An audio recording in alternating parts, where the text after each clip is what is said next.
Nous sommes avec Hervé Gattegno. Hervé, la polémique continue au sujet de la participation de Marine Le Pen la semaine dernière en Autriche à un bal donné par des mouvements d'extrême droite pro-nazis. Il faut le dire. Elle s'est défendue hier en dénonçant tous les totalitarismes. Votre parti pris. Marine Le Pen s'est piégée toute seule, c'est-à-dire... Oui, bonjour Jean-Jacques. Bonjour. Oui. Marine Le Pen est en effet allée à Vienne pour danser, et on peut dire qu'elle a fait un faux pas. Voilà 3 ans qu'elle s'efforce de gommer les aspects les plus discutables du Front National, en écartant les plus radicaux, en imposant son style et son discours plus moderne, c'est vrai, et en évitant, si possible, les dérapages dont son père était coutumier. Bon, jusqu'ici, ça a remarquablement fonctionné. Si les sondages créditent Marine Le Pen de scores très supérieurs à ceux de son père, c'est la preuve que le Front National est, ou peut-être était, en voie de normalisation. Avec sa mauvaise valse viennoise, il faut bien dire que Marine Le Pen abîme la façade qu'elle avait si habilement rénovée. Au moment où elle prétend avoir du mal à réunir les 500 signatures nécessaires pour sa candidature à la présidentielle, c'est au moins une terrible maladresse. Bon, elle affirme que ce fameux bal est une manifestation mondaine très connue à Vienne, en Autriche, et dénonce une manipulation. Que faut-il en penser ? C'est évidemment faux. Le bal en question, il faut bien le dire, c'est celui d'une organisation qui réunit, vous l'avez dit à l'instant, des nostalgiques du nazisme. C'est une organisation à laquelle l'appartenance est secrète, qui est interdite aux juifs et aux femmes. Ses membres se battent en duel au sabre dans des caves. Ils se donnent pour mission de diffuser les idées pro-nazis et les thèses révisionnistes les plus hallucinantes. Bon, on est très loin de la défense des ouvriers et des exclus de la mondialisation dont Marine Le Pen a fait son leitmotiv.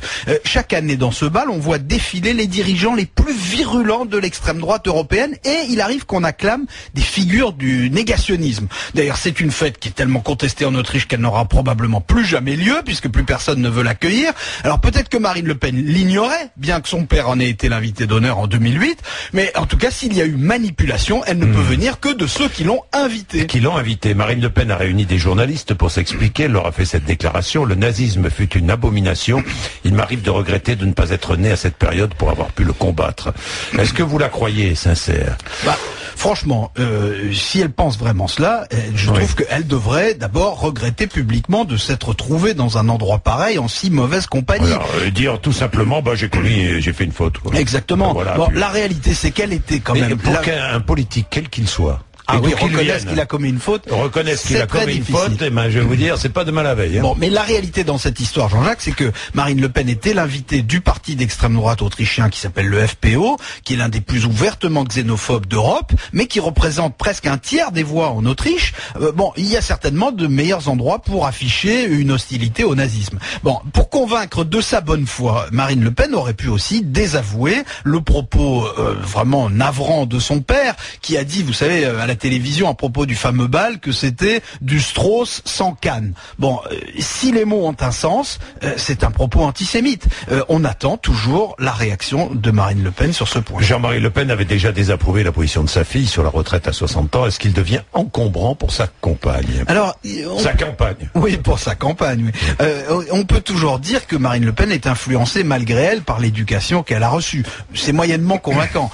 On peut aussi se demander si dans cette affaire, le père n'a pas au fond de lui le désir d'empêcher la fille de faire mieux que lui, ou si la fille, c'est-à-dire Marine Le Pen, n'a pas cherché d'une certaine façon un moyen de s'interdire elle-même de faire mieux que son père. Là, on serait dans l'inconscient, mais après tout, Vienne, ce n'est pas seulement la capitale de la valse ni la capitale de l'extrême droite, c'est aussi la capitale de la psychanalyse. Il est 8h25. Merci Hervé Gattegno, le parti pris d'Hervé. Vous réagissez, N'hésitez pas, Mathieu Belli.